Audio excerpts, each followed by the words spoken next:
Welcome to the deep dive.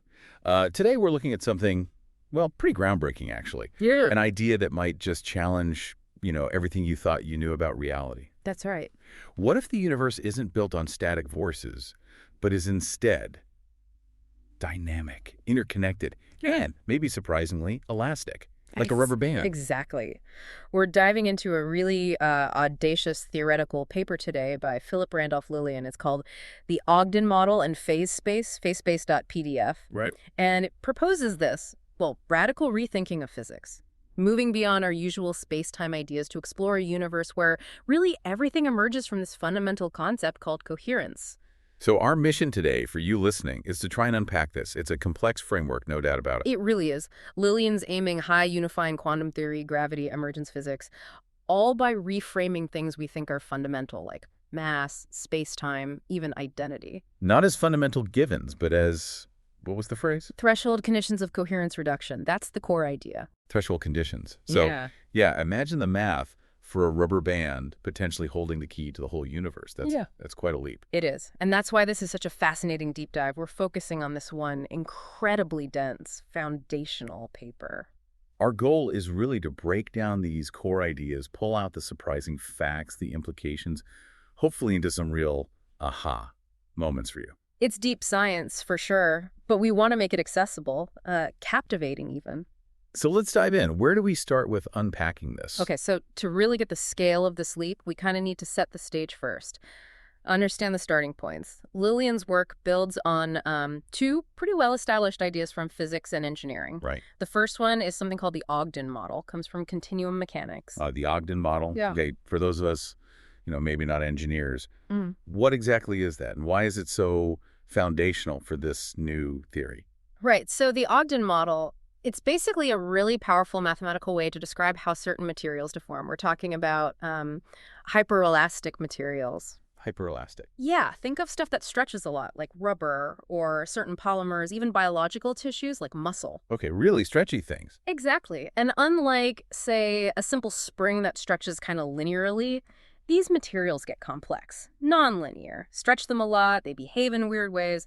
The Ogden model captures this complex behavior with incredible mathematical precision. So engineers use it to predict how these stretchy things will respond under stress. Precisely. It's known for its mathematical elegance, its generality in describing this kind of, stretchy behavior. So it's the high-level math blueprint for a super stretchy material. Got it. But yeah.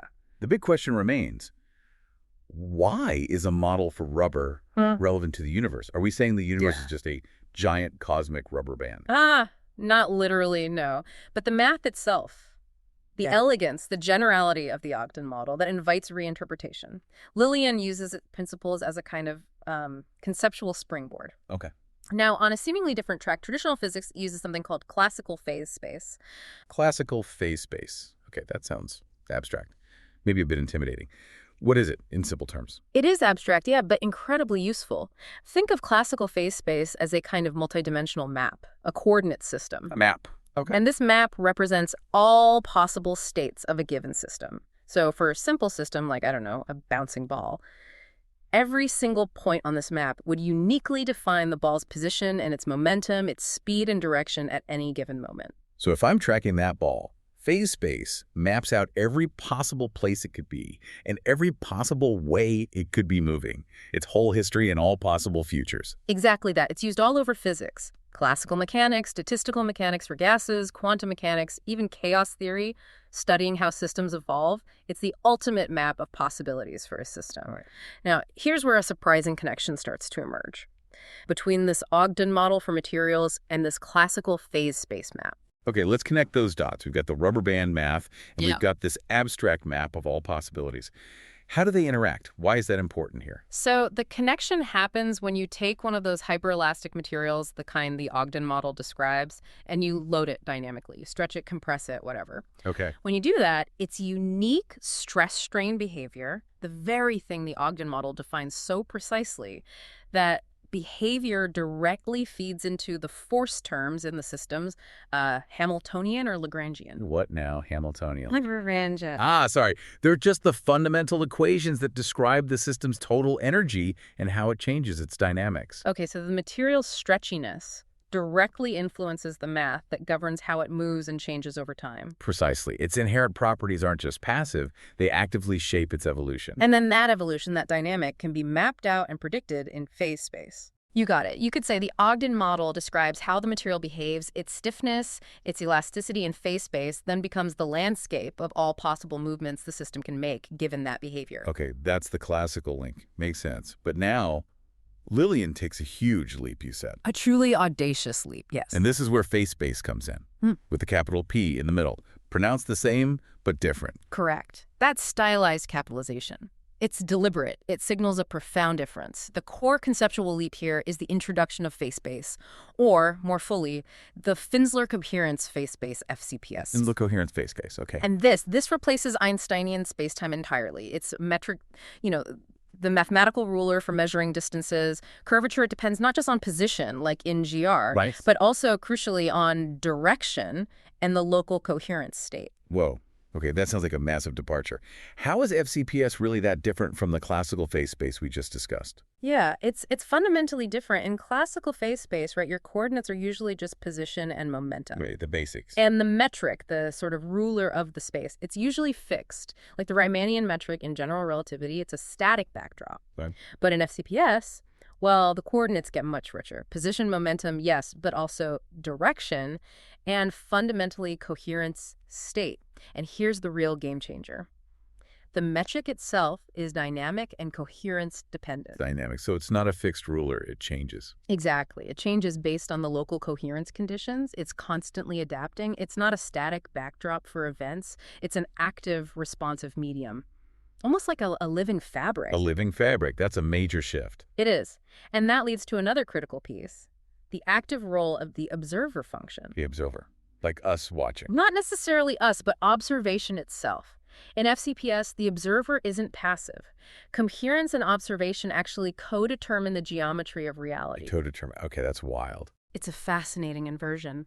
The paper suggests that Einstein's general relativity, which describes gravity as space-time curvature, it's actually just a limit case of FCPS. A limit case. Meaning GR is what you get when coherence is maximally reduced, when it's very low and stable. Yeah. In that specific situation, the dynamic metric of FCPS stabilizes into what we perceive as familiar classical spacetime. So our everyday spacetime, this seemingly fixed stage of the universe, Yeah. it's just a snapshot. Yeah. A very stable, low coherence version of a much more dynamic, living reality. It's mind-bending. It is. To visualize it, think of a nonlinear elastic fabric, right? Like our Ogden model. Right. This fabric isn't just physical material. Imagine it embedded within this shifting, shimmering ocean of resonant coherence. That's our Finsler Coherence Phase Space. Right. Now, the way that fabric bends, stretches, resists force, it's determined not just by its own internal structure, but dynamically by the ever-changing directional coherence field it's immersed in. That helps. So the Ogden model's ideas about stretchiness are applied to the fabric of this phase space itself. And that fabric is alive with coherence. It really is like building the universe from a totally different foundation. Not particles, but this vast, intelligent, stretchy medium. Precisely. Formally speaking, the Ogden stress-energy tensor gets embedded directly into what's called the Finsler Coherence Hamiltonian. The energy equation again. Right. But this Hamiltonian now includes the coherence-modulated strain energy from Ogden plus a coherence potential field. So the material's response, its metric structure, its potential evolution, it's all fundamentally determined by the coherence state. It opens doors to things like quantum classical coherence coupling, hyperelastic matter, waves, totally new concepts. Which leads to that really basic, almost childlike question. If phase space is so real and active, what is it made of? It can't just be abstract math anymore, right? You've hit the absolute core of it. Unlike classical phase space, which is just an abstract container, phase space, this living entity, is not abstract. It has an internal, let's call it materiality. Materiality, okay. Phase space is made of coherence, yes, but specifically, the paper says it's composed of something called hypergravity. Hypergravity, okay, that sounds intense, like something from science fiction. What is hypergravity? It's defined as the triadic coherent substrate of phase space. Think of it as the fundamental substance, the intelligent breath, maybe, from which everything else emerges. It exists in three irreducible interdependent modes. Triadic, 3 modes. Okay, let's break them down. What are they? First, there's condensive hypergravity. This mode, it actively pulls coherence into denser, more concentrated symmetry states. Imagine like a cosmic in-breath compacting energy. Okay, pulling things together. Exactly. It's responsible for things like mass formation energy localizing into particles, field localization, creating specific force fields, and dimensional reduction, which we'll get to. In terms of physics, we know it's linked to the strong and weak nuclear forces, SU3 and SU2, the forces that bind matter. Its main job is creating mass coherence, driving stability. So condensive pulls together, creates structure, density. What's its counterpart? The opposite. That would be dispersive hypergravity. This mode does the opposite. It expands coherence into extended, delocalized, high-symmetry states, the cosmic out-breath, if you will. Spreading things out. Right. It's responsible for field radiation light moving through space wave propagation, dimensional dilation. It's associated with electromagnetism and the gravitational field itself, seen here as an expansive curvature. Its job is field coherence, driving propagation. It's the outward breath expanding the universe's fabric. Okay, so we have the clumping force and the spreading force. Condensive and dispersive. What about the third one? This sounds like where it gets really interesting. Ah, yes. The third is mediational hypergravity. This one is truly fascinating. It balances and negotiates between the condensive and dispersive modes. Balances. Negotiates. It's described as the intelligent field flow. This is where really crucial stuff happens. Observation, entanglement, resonance tuning, symmetry modulation. This is where consciousness, the observer function, this is where they play, so to speak. It's associated with weight, the interaction of mass and gravity, but also with experience and intelligence itself. So condensive is matter, dispersive is energy. And mediational sounds like mind, meaning, woven right into reality. Yeah. Is that literal intelligence or a metaphor? The paper presents it as literal. It's the active domain where quantum and gravitational aspects integrate. It allows stable structures, coherence routing. This is where quantum gravity finds its natural place, not as some separate force we need to find, but as this mediational synthesis emerging right at the interface of coherence concentrating and expanding. Yeah. And it's governed by something called chronographic modulation, the folding and unfolding of multi-vector time across coherence gradients. This whole triadic structure, these three modes working together, allows the universe at its most fundamental level to be self-organizing, perhaps even self-aware. So phase space isn't an empty stage. It's this dynamic, living medium woven from these three flows of hypergravity: condensive, dispersive, mediational. That's a powerful image. Is there an overarching principle that keeps these three in balance? Yes, there is. It's called the coherescence principle. Coherescence. Defined as resonant symmetry reduction with preserved coherence logic. It captures this dynamic interplay, this dance between resonance and coherence reduction within FCPS. Each aspect of hypergravity carries both coherence, its internal order, and resonance, its connection to the surrounding field. So everything is constantly undergoing coherescence, maintaining its underlying logic even as it changes form. Yeah, that's the idea. It's not just about breaking or building, but this constant intelligent dance where coherence is always preserved in some way, even as reality transforms. It's a truly holistic view. And that seems to loop us right back to the idea of elasticity, but now on a cosmic scale. Exactly. It allows for this universal generalization of elasticity. Okay, let's tackle the coherence hyperelastic principle, the CHP. This sounds like where that Ogden model gets its universal upgrade, right? Becoming a fundamental law. That's exactly it. The CHP generalizes the classical Ogden model to a universal level. It proposes that all of reality behaves as a dynamically responsive coherence field, a hyperelastic metamedium. A hyperelastic metamedium. Modulated by coherence gradients, the observer assumption, dimensional emergence. It means the universe isn't just particles and forces. It's this vast, continuous, responsive field.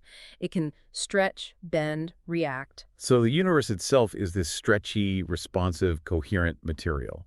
What do strain and stress mean now? We're not pulling a physical rubber band anymore. No, we're generalizing. In this framework, strain is redefined as local or directional coherence modulation.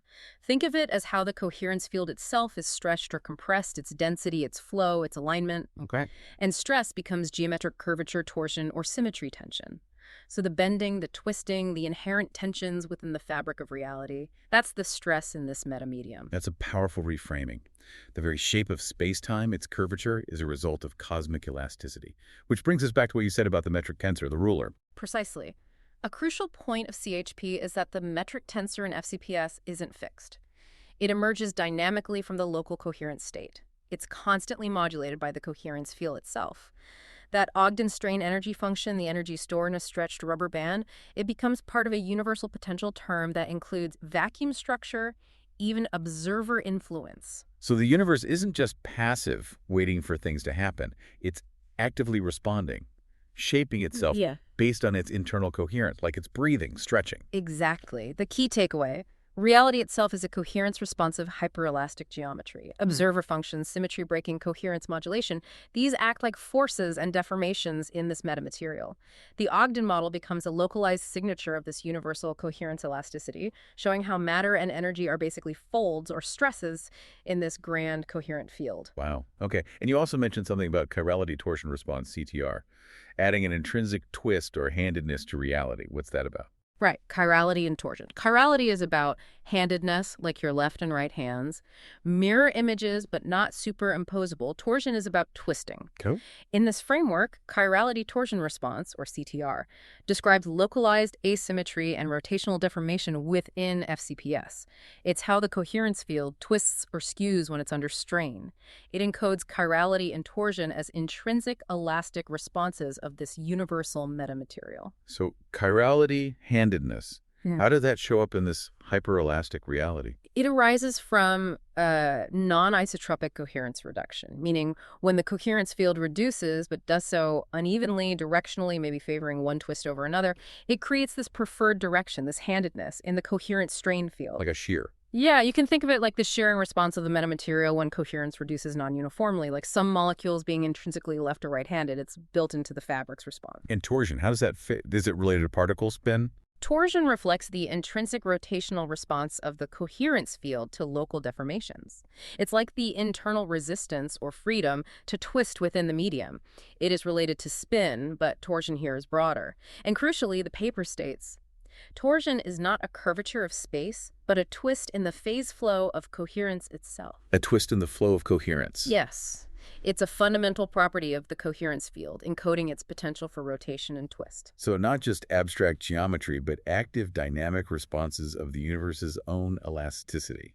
Stretching, squishing, twisting, having handedness, like a cosmic dance. That's a good way to put it. If classical hyperelasticity deals with stretch and shear, coherence hyperelasticity adds chirality and torsion as its intrinsic quantum geometric responses. They're embedded in the directional dependent of the metric in FCPS, playing a key role in things like dimensional changes and particle spin. Incredible detail. It paints a picture of a truly dynamic, self-shaping cosmos. Okay, so we have this elastic coherent phase space. How does this framework tackle the big one? Unifying quantum theory and gravity. This is where so many theories hit a wall. Right. This brings us to the mediational quantum gravity equation, the MQGE. And the framework makes a really radical claim here. Okay. It says, quantum gravity is not a force. It is the coherence mediation between wave and curvature, between mass localization and field dispersion. Not a force, but mediation. Exactly. It's not about unifying distinct forces in the usual way. It's about identifying the coherence mediation mechanism that's already embedded within phase space. So quantum stuff, the small probabilistic world, and gravity, the large deterministic world, they aren't separate warring factions. They're just different ways coherence flows and reduces. That's the essence of it. Quantum behavior localization, wave function collapse, mass that emerges when hypergravity invariance undergoes coherence reduction in that condensive mode, pulling energy into discrete chunks. Right, the in-breath. And gravitational phenomena, field dilation, curvature, entropy arise from the dispersive mode, the outbreath, where coherence expands. Okay. And the mediating structure, the bridge that connects these two, the paper argues, is something called chronography. Chronography. Sounds like time, but deeper, more active than just a clock ticking. Much deeper. Chronography is defined as the structuring of multi-vector temporal flow through coherence, governing mass thresholds, and dimensional emergence. It's not just measuring time, it's the active mapping of these multi-vector, coherence-based time flows across FCPS. It encodes the dynamics between quantum systems and gravitational curvature. So time itself is this flexible, multidimensional field that actively mediates between quantum and gravity, folding and unfolding coherence. That's really different. It is. Chronography acts as the phase synchronizer between condensed and dispersed coherent states, letting them interact. It's the carrier field for quantum coherence across gravitational curves. It's a temporal geometry modulator. Chronography isn't just a function of time, it's time as function, form, and flow, all wrapped into one cohesive field. And the paper mentions a CVC framework, chronographic vector cohesion, multiple flavors of time. Yes, the CVC framework posits that all temporal vectors, it lists 5, T1 to T5, radiate from a common origin. C, the infinite coherence constant. Infinite coherence. Yeah. We'll come back to that. We will. So all forms of time spring from this ultimate source. The paper outlines 5 modes. T1 is linear sequential time, like a clock. T2 is cyclic periodic time for rhythms. T3 is quantum probabilistic time for collapse events. T4 is coherence time linked to resonance phase. And T5 is resonant multivector time for complex hyperflow. 5 kinds of time. But the key insight isn't just the number, it's that time is multidimensional and dynamic. Not a rigid background, but an active player shaping reality. Okay, so these different time vectors all mediate the quantum gravity connection. Yeah. Now, let's brave the equation itself, the expanded MQGE. It looks intimidating. Can you walk us through it piece by piece? Let's do it. The equation is Gina plus Uyo plus Itzing plus XY. Looks complex, but each part tells a story. Okay, left side first, Guinea. That's the coherence curvature tensor. It generalizes Einstein's tensor. But instead of showing curvature due to mass energy, it expresses the curvature of the coherence field itself across FCPS. And it's modulated by local coherence gradients, that's C. So the fundamental geometry, how reality bends, is dictated by the coherence level, not just mass. Exactly. Then, next to the bracket, you have kappa, the coherence mass coupling constant. Okay. This is pivotal. It defines the direct link between coherence structure and mass energy emergence. And crucially, it replaces both Newton's G and Planck's H. Replaces them. Both. Yes. Reflecting that dynamics are fundamentally coherence-based, its units are frequency squared, Hertz-Duchamp, interpreted as a field condensation rate, how fast coherence density packs down into mass energy curvature. The universal conversion factor from pure coherence to tangible reality, that's huge. What about the terms inside the bracket, the quantum bit? Right, that's the etched term. Looks messy, but T-psi is the quantum state, derived from condensive coherence reduction. This whole term shows how the quantum state evolves under coherence gradients. It's where the quantum probabilities and wave dynamics live. Got it. And the next term, the chronography part. This is the time bridge, right? That's Hitchio, the chronographic derivative of the coherence tensor. This shows how coherence gradients evolve over that multivector time, tau, governed by chronography. This term is the dynamic bridge, encoding the mediational dynamics that unify quantum evolution and gravitational geometry. And the last term, Pisho, the potential. QQXY, the coherence potential. It's a scalar field, like a background influence. It includes several things: the observer function's impact, entropic feedback, the field's coherence memory, the idea the universe remembers past states, and its inherent self-organization potential. So putting it all together, what's the grand interpretation? This equation seems to touch everything. It really aims to. It essentially says, the curvature of the coherence field, left side, the fabric of reality, is sourced by this triple structure. Quantum coherence dynamics, the time evolution of that coherence, chronography, and the field potential, including observer effects, right side. It replaces GR and QFT with a single coherence-based field equation. Quantum gravity isn't a force. It's this continuous mediational flow of coherence. Incredible. Okay, let's go back to CSE, the infinite coherence constant. You said it was the origin for time vectors. What is it? CSE is defined as the maximal coherence energy density of the omnilectic vacuum. Think of it like the Planck energy density idea, but different. It exists before dimensions emerge, before any measurable dynamics. It's the field condition that allows a universe to emerge at all, the ultimate undifferentiated source. So it's not something in our universe, but the potential for a universe, before anything became anything. Exactly. It's described as having a dual nature. From our dimensional view, it's infinitely dense potential. But from the emergent view, it's structurally invisible. The paper uses analogies like 0 to the power of 0, or 0 factorial, which both equal 1. 0 agrees, 0 agrees, 0, 1. Suggesting C-she, but where 1 isn't a number, it's the unit generator of structure, the seed from which reality unfolds. That's quite philosophical. The universe's ultimate potential. Ye- Unmanifest, but the source of everything. Yes, it's the pre-universal, trans-universal coherence saturation, the reservoir for all multiverses, vacua, dimensions. It has to be infinitely greater than our standard quantum vacuum energy, but it's not measurable in our units because it transcends them. It's the foundation before anything unfolds. Wow, okay, so this entire framework, from elasticity up to infinite coherence, it's truly foundational. How does this infinite potential see then give rise to the specific particles, forces, dimensions we do see? This sounds like the emergence cascade. Exactly. This is how the universe gets built, layer by layer. The key concept here is coherence eigenvalues, written as wake. Lambda co. Think of it as a quantized reduction level of the coherence field, like specific energy levels, but for coherence, as reality descends from Cixi. Each eigenvalue represents the coherent energy available per mode at each stage of symmetry reduction. The general form is LICO. C times read up to the power of I. What's rho? The reduction ratio. Does it have a familiar value? It does. The paper highlights Leo 137. The fine structure constant, alpha. Exactly, IR 137. But here, it's not just about electromagnetism. It's framed as a resonance reduction ratio. It's the first-order coherence attenuation coefficient for symmetry emergence. It modulates how coherence drops into the gauge symmetries U1, SU2, SU3, like a universal tuning knob for differentiation. So 1137 isn't just some random number for light. It's a fundamental step in the universe differentiating itself from pure coherence, the first crystallization of reality. That's the idea. The first significant phase break from the coherence vacuum into symmetry-specific fields. Huh? This leads to the threshold cascade structure. Each eigenvalue represents a specific emergence condition. Okay, lay out the cascade. At IA000, the omnilectic coherence state, pre-dimensional saturation, pure potential, the nothingness everything springs from. Pure potential. Then what?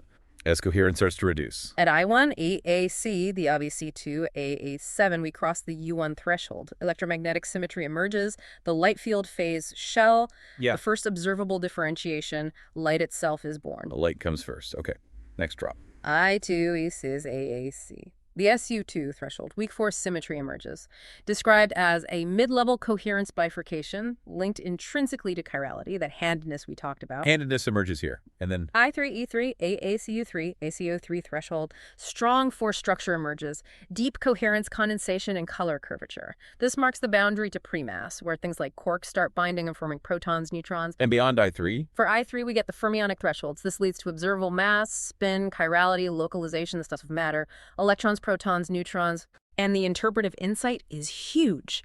This cascade replaces spontaneous symmetry breaking with quantized coherence reduction. Each threshold is a resonance minimum, an eigenmode allowing a physical feature to emerge. It explains why certain symmetries appear, suggesting fine-tuning isn't luck, but a structural outcome of these coherence thresholds, a natural unfolding. That completely changes how we think about forces and matter arising. So if coherence reduction yields forces, what about mass itself? How does mass emerge? Is it just another coherence effect? Yes, this brings us to mass generation as a coherence threshold condition. The core idea, mass is not fundamental. It's a phase-locked consequence of coherence reaching a critical localization threshold, specifically when LICO drops below a certain mass. So my mass, this table's mass, it's not intrinsic, it's just coherence hitting a tipping point, getting dense enough. Exactly. The coherence resonance can no longer stay fully spread out, wave-like. It's forced into dimensional condensation. That produces curvature, inertia, identity, which we perceive as mass. Formally, mass, m, is expressed as a function of mass and that chronographic derivative, sheen. Meaning, mass is proportional to the rate of coherence curvature stabilization over time.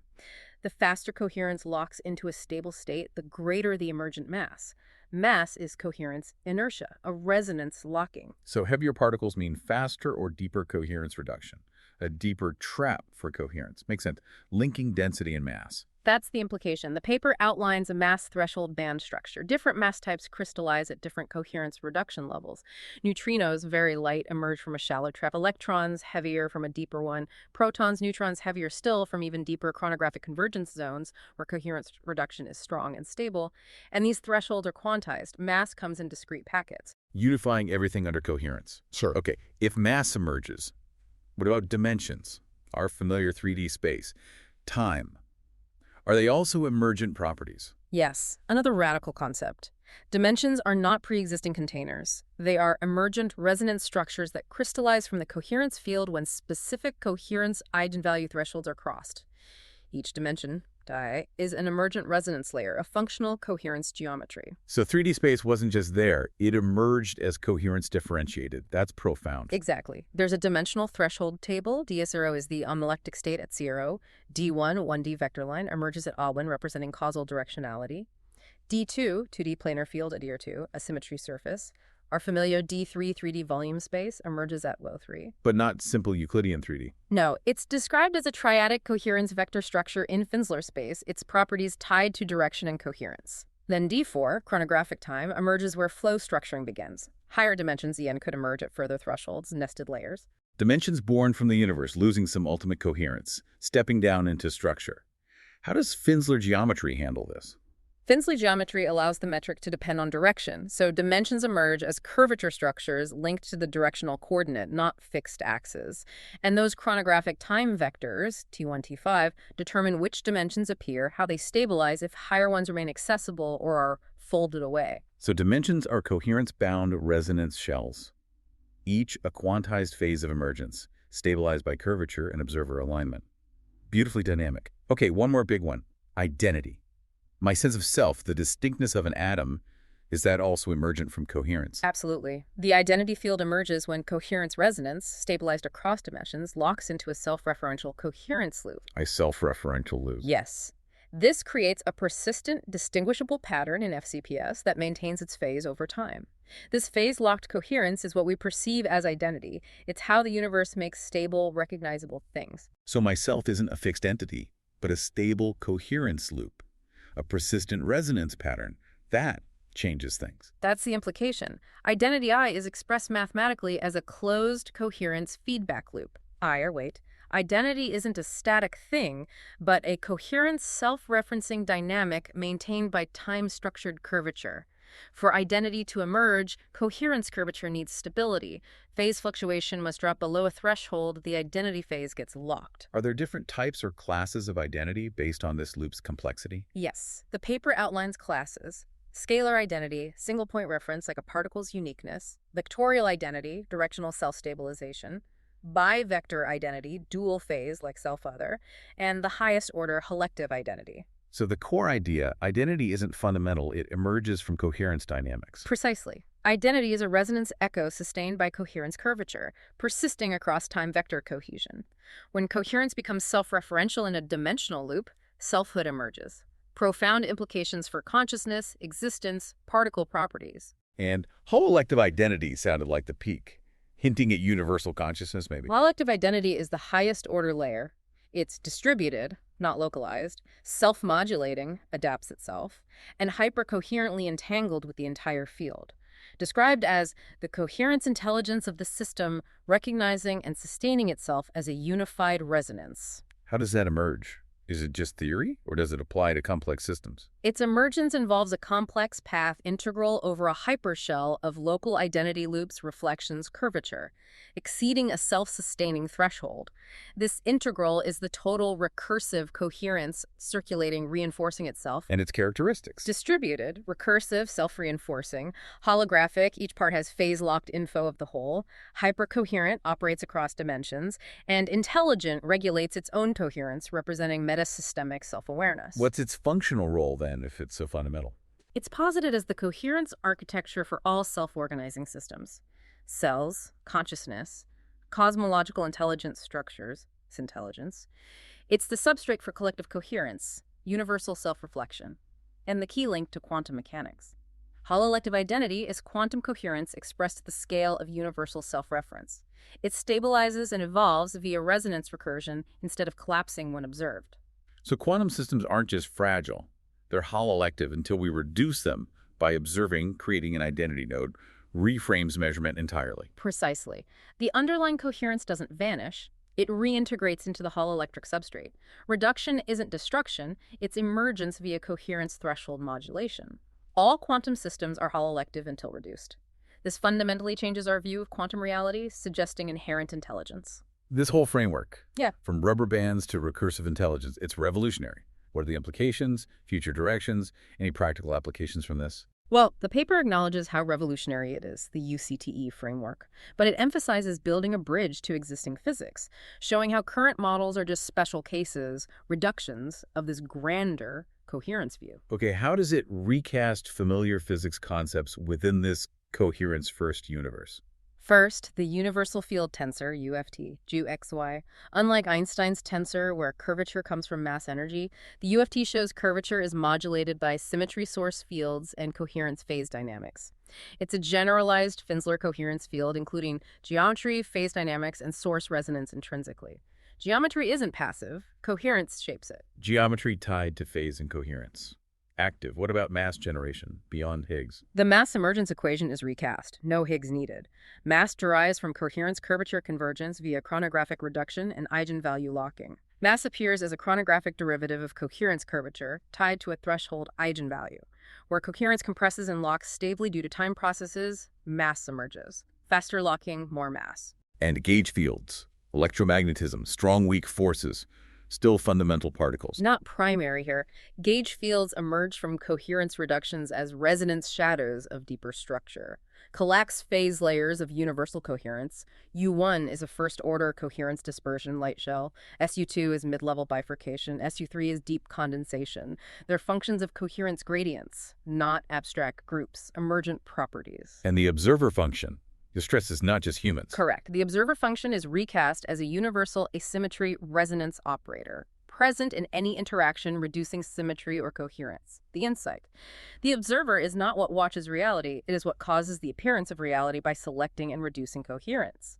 It's localized coherence reduction acting everywhere. Particle decay, phase transitions, conscious attention. Every interaction is observing, shaping reality by reducing coherence. Okay, what about entropy, information, negentropy, bedrock concepts? Completely reformulated. Entropy, SC, isn't randomness, but loss of coherence curvature, coherence dispersal, decay of phase locking, coherence becoming less structured. Information, IC, isn't just bits, but resonant coherence structure encoded in phase and curvature. High info means organized phase-locked systems, and negentropy, increasing order, is coherence retained through symmetry, resonance, field structure. Not just order, but the capacity to retain and restore coherence. So dissipative structures, like living cells defying entropy, they're really coherence engines in disguise. Precisely. Localized negentropic flows where coherence is partially reduced, yet reorganized recursively to preserve structure. These coherence engines aren't rare. They're ubiquitous structural operators of the universe. Dynamic systems modulating phase flow from instability to emergent stability. Everywhere. Fundamental. What are their attributes? They are feedback-based, recursive self-correction, resonance-aligned, phase-locking synchronization, entropy modulating, actively reducing decoherence locally, and fundamentally negentropic, generating order and identity by restructuring internal coherence. Examples across scales, from tiny to cosmic. You got it. Quantum phase-locked particles, entangled states, entanglement as coherence extension, biological cells, membranes, neural microtubules, organizing boundaries, identity, planetary biosystems, Gaia-like systems, modulating entropy globally, cosmic stars, quasars, coherence extractors, modulators, cognitive minds, intelligent systems, internalizing coherence recursion, intentional direction of coherence, self-awareness. A universal principle of organization and intelligence, active everywhere. How do these engines interact to build complexity? Through coupling terms that enhance or dampen coherence flow, intrascale coupling, neuron to neuron, superscale modulation, brain influencing cells, subscale feedback, microtubules influencing perception, forms a vast fractal coherence network. Leading to coherent synchronization and cascade coupling? Yes. Synchronization, engines line phases, act unified, collective identity swarms. Cascade coupling. Sequential activation, one engine triggers another across hierarchies. Galaxy planet biology. How order propagates. And coherence thresholds for network stability. Quantifiable conditions for networks to hold together. Absolutely. Conditions for maintaining phase integrity, identity cohesion. Cross downward, identity fragments. Exceed upward, emergent intelligence or superstructures appear. This allows for recursive intelligence. Recursive intelligence. Right. Like a cosmic brain or a superorganism. Sort of. It's the emergent property when phase-aligned engines form a closed, feedback-optimized system capable of self-reference, adaptive modulation, coherence retention. The key insight. Recursive intelligence is not computation. It is coherence resonance awareness. a self-organizing system recursively refining its own coherence, becoming more aware. This sounds like a blueprint for entirely new technology. Is this the coheroputer vision? Exactly. The ultimate goal. Build quantum coherent computational systems where coherence is maintained indefinitely, self-restored, layered recursively for intelligent self-optimization. A post-silicon, post-quantum paradigm. How would a coheroputer differ from current computers, even quantum ones? What's revolutionary? Huge differences. Substrate, not silicon qubits, but coherence field layers. FCPS geometry. Operation, not logic gates, but coherence phase modulation engine coupling. Memory, not binary local, but hololective, resonant, entangled. Recall via resonance patterns, correction, not redundancy, but coherence restoration via internal recursion. Architecture. Fractal, adaptive, not linear discrete, computation type.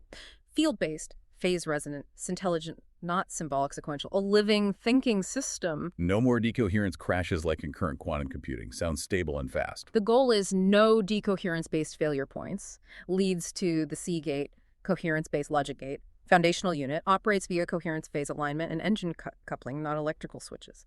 Modulates coherence flow, logic determined by curvature state convergence or phase locking. Activation needs coherence phase product, above a threshold. Logic is resonant alignment. Logic from resonance. How fast?